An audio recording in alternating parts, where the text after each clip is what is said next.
Today we are going to be doing a before and after video of our farm retreat house. We will take you through the process of the first time we walked through it and all the design decisions we made along the way and the final result of our cute little farmhouse retreat. So this is a 1930s home. It has a lot of beautiful character and also a lot of room for improvement, which I love. I love a project. So touring it for the first time, you entered, things really haven't been updated, I don't know, in decades. So it's gonna be quite a project, but up for the challenge. So the first thing that I noticed when I approached this home was the almost 5 acres of sprawling landscape. It's set on a hill, so you have a beautiful sprawling view and a lot of space, which coming from the city was really important. And then also the first thing I noticed was the traditional red farmhouse, but I decided to update that with a more relaxing feel, painting it white, more cooling and calm. I just wanted this place to be a real retreat, a real sanctuary, a place to come and restore and relax and spend time with loved ones, and that was sort of the inspiration for how we went about renovating a home. The second thing I noticed was the external structure of the home. It was a cute shape, but it just could use a few little updating details to really elevate it. So what we did was we bolstered the porch with stronger support beams. I think that really made a huge difference, getting rid of that side wall, just opening up the space and really making it a grand entrance to the home. We did choose to keep the original marble step up to the porch, which I think is a really nice detail. In the front of the house, just to add a little more depth, we bolstered up the columns around the door frame as well, just making it more of an entrance. And then we also painted the door black. Fun fact, homes with black doors sell better, and personally it's just my personal preference, and I guess everyone agrees because that's probably why it sells better. So that is an interesting fact. Then we added these 2 really nice sconces from Hinckley. They're kind of like the earrings of the home, just kind of framing the face and kind of inviting people in. And also we did some landscaping, some evergreen shrubs in the front, and then some hydrangeas on the side. And also we added a back porch, patio, space to hang out. So I think that came out really nicely. One large decision that we made was to re-path the driveway. And the reason we did this was because originally the driveway was shared with the neighbor. I think it just adds like privacy and also just value to the home to have your own driveway entrance. So that's what we did, and then we created a tree wall between the 2 properties. So we can both have our privacy, although our neighbors happen to be very nice.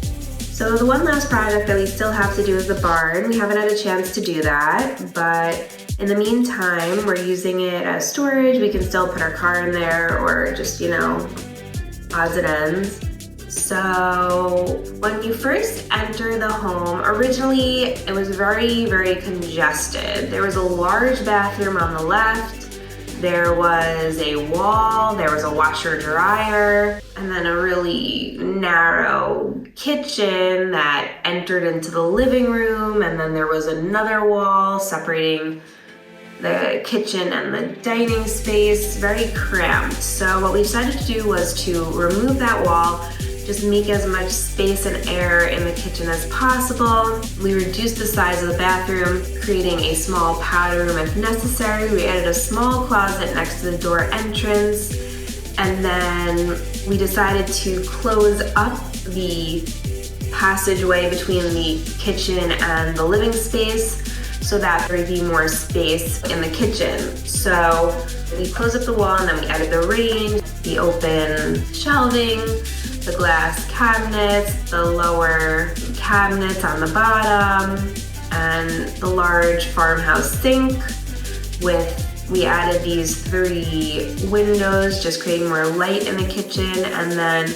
we built this little nook for the fridge, which I really love because when you enter the home you don't see it, but it has its little space on the side, and it's a really functional space as well, which is really important because it's not the largest kitchen, but it has everything you need and it's laid out in a really functional way. So then, as I mentioned, we took down that wall so that enters into the dining space. It just flows much better. So transitioning from the dining space, you pass the stairs going upstairs and then the front door. I really love the front door. It's one of those like top and bottom open doors, and then the hardware detailing, all original to the home, which I love and you can't really create nowadays. So that's something, some special details. And then there used to be a door going upstairs, to the staircase, which I thought was kind of strange. So we got rid of that door,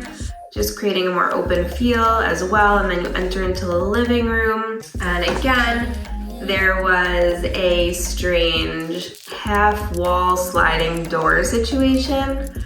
So we opened that up as well, just connecting the sunroom and the living room. We also updated the fireplace, just creating a really nice, cozy, inviting feel for people to hang and chill and spend time together, read a book, drink your tea. Just really a restorative space. And then when you enter through the sunroom, we added these large doors that open up to the patio, just creating that indoor-outdoor living space as well, which is really nice in the warmer weather. And then what we also did was we changed they had a hodgepodge of strange windows, so we restored all the original 1930s style windows, so there was a consistency in that. So I'm really happy with how that came out. Then heading upstairs. Upstairs, the ceilings were pretty low, so what we decided to do was open up the ceilings to the attic space. The attic wasn't really functional, so we gained some nice head space there. And in the primary bedroom, we added these gorgeous wood beams. And then also there was only 1 bathroom on the 2nd floor, so we decided it was necessary to have 2. So we took a little space from the primary bedroom and added the bath, and then also used a little bit of the space from the original bath and then added a small 2nd bath on the side of that, still keeping the original bathroom entrance of the original bathroom for that. Yeah, so I think that came out really nice. We were working with a somewhat small space. We really have to be intentional about our choices and making them super functional. So I think working with the space we had, it really did work out very well, and it has a feeling of being larger than it actually is, which is nice. Then you enter into the 2nd bedroom, and we decided to create a loft space, which is really nice for kids or reading a book or storage or just, you know, the loft is always fun. And we also added the glass railing, which I love how it's airy so it doesn't close off the space. So aesthetically it's really nice, and also functionally, of course, it's essential. And then what we did was originally the primary and the 2nd bedroom were connected. So we closed that off, and in this room we made a staircase up to the loft, and then in the primary we made that into a closet. And then the remaining space that we have is just a little office / guest bedroom. So yeah, I think overall the layout came out really nicely. I'm really happy with it. Let me know what you guys think in the comments, if you would have done anything differently. Thank you so much for coming along on this journey with me. I hope you enjoyed. I definitely did. There was a lot of ups and downs, a lot of learning, but it was really fun. I really enjoyed the process. And if you have any comments or suggestions, anything you would have done differently, or any design elements you particularly love, please let me know. That would be super helpful, because I would love to know what you think. So yeah, that's all for this video, but if you enjoyed it, like, subscribe. And also, exciting news, we recently purchased another project a home from 1685. So if you love old home restoration videos, be sure to be on the lookout for the next one, because the next one is an even bigger project. So I'm excited. I hope you are too, and looking forward to bringing you along. Have a good day. Mwah.